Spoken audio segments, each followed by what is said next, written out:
Good morning, good morning, good morning. Ayan. So, share thoughts tayo, no? Kasi, last month po, wag nyo na lang pansinin yan nasa likod. Dito ako sa higaan namin.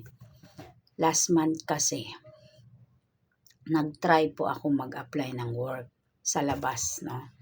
Although, since 2011 po, ay hindi na po ako nakipagtrabaho dahil nanganak ako doon sa bunso kong anak na lalaki. Since then, hindi na po ako nakapag-apply ng work sa labas ng bahay.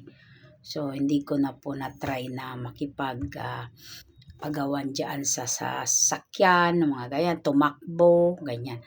Kasi, more than 15 years po na naging promodizer po ako sa mga mall. No? Sa iba-ibang sa iba-ibang lugar na punta.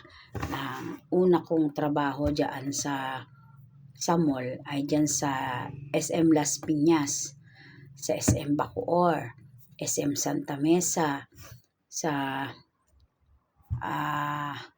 diyan sa Marikina, tapos sa Pampanga, sa Clark. Dami, no? Pero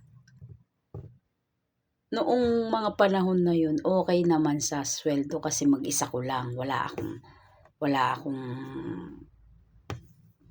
anak na pinapaaral, ganon. Pero nung nakapag-asawa na ako, nagkaanak na ako ng 2, hindi na sasapat, no, yung kita ko sa labas. That's why, nag-isip na mag-business. Hanggang sa natutunan ko mag-business ng mga handicrafts, magluto ng puto, kutsinta, mga kakanin, pansit, kung ano-ano. So, doon po ako nag-start mag-business, no? And then, 2014 po, nauso yung mga BABA. Yan po yung tinatawag na Virtual Assistant or Work from Home. Nag-apply din ako. So, natanggap naman tayo sa awa ng Diyos. Hanggang ngayon, naggaganyan tayo. Ang napansin ko lang, no? Nung last month, January, February, nag-try kasi ako mag-apply ng work sa labas. So, alam nyo ba? 3 pong company yung pinuntahan ko. 3 company. Puro siya initial interview. Alam nyo ba yun? Yung nakakasama ng loob, no? Puro sila initial interview. Sayang yung pinamasahe mo. Sayang yung oras mo. Pumunta ka doon, tapos initial lang. Susunod, mayroon pang interview, mayroon pang... Diyos ko. Ba't ganyan dito sa Pilipinas? Ang hirap. Ang hirap mabuhay sa Pilipinas. Ay, nako, Diyos ko. Unang interview ko, siya, sa pagkain, restaurant. Initial interview. Sabi, sa pangalawang interview ko daw, doon daw ako sa Clark, pupunta. Hindi naman nag-email sa akin. Wala din. Siyempre, pupunta ba ako agad doon nang wala man ako na-receive na email, no? Pangalawang interview ko, napakalayo pa. Barrio pa pala yun. Napuntahan ko sa may bandang Lara. Barangay Lara, San Fernando. Suski, no.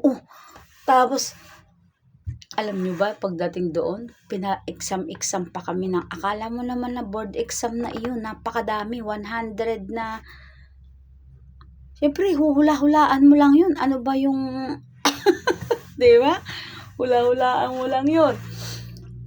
Sa pangatlo kong, interview, doon naman sa Dao, dyan, sa Mabalacat, mga nagtitinda naman ng yung mga mugs, saka mga tire ng sasakyan. Initial interview din. Alam nyo ba magkano ba yung pamasahe ng dito sa amin? For example, yung una nating interview, ang pamasahe ko ay 13 plus 13, times 2 mo yun. So, 52 balikan, okay lang, mas mura-mura, di ba?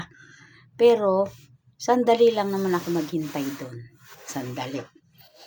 Doon sa pangalawa kong interview, alam nyo ba magkano ang gastos ko doon? So, magkano ba dito? 13 plus 20 plus 35. 68 pesos. O, times 2 mo. 136. Ay, sabihin na natin 150. Diba?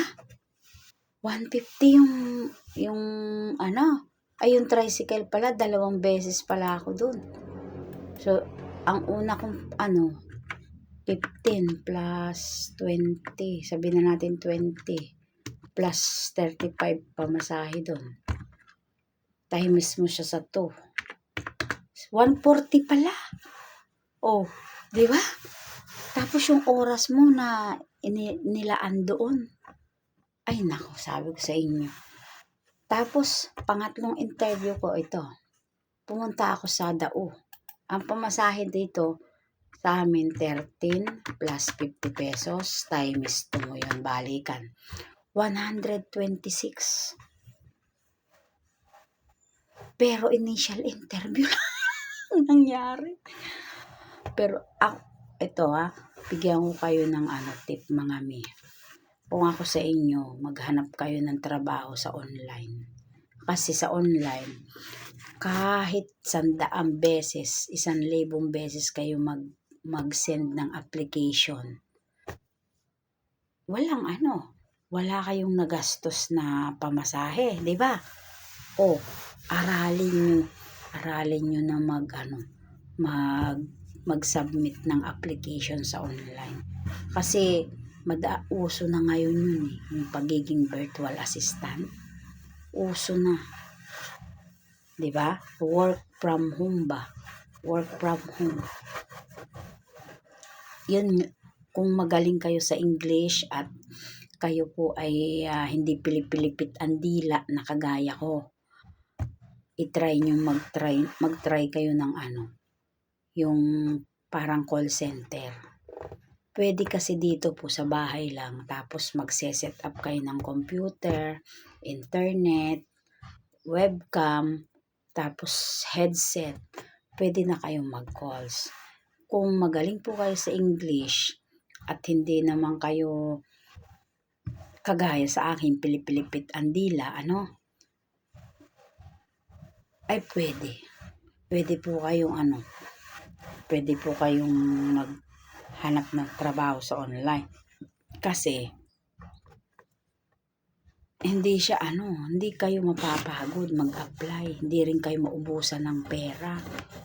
So, doon sa akin, doon po sa akin na pag-applyan, 52 plus 130 plus 150.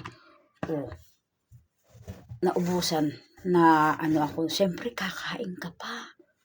Doon sa Clark, kumain ako ng 1 beses. So, 100. Nawalan ako ng 500 pesos sa pag-apply lang ng trabaho. Tapos, mayroon dito sa Pilipinas, mayroon pa silang age limit, no? Kaya naman trabahuin ng, mas maganda pa nga, trabahuin ng ng maedad na kaysa sa mga bata pa. Ay, nako. Kaya ang mga may nakita nga ako, alam nyo ba? Hong Kong ata yun. Hong Kong. Jollibee siya. Tumatanggap siya ng mga ibang ng mga matatanda. May mga edad na. O sana dito rin, no? Sana dito din po sa Pilipinas. Ganun para yung mga kapwa natin Pilipino na nag-a-apply abroad, pwede na sila dito. Ganun. Parang alam nyo, parang mas okay pa ngayon magtrabaho sa online kaysa sa nag-o-onsite.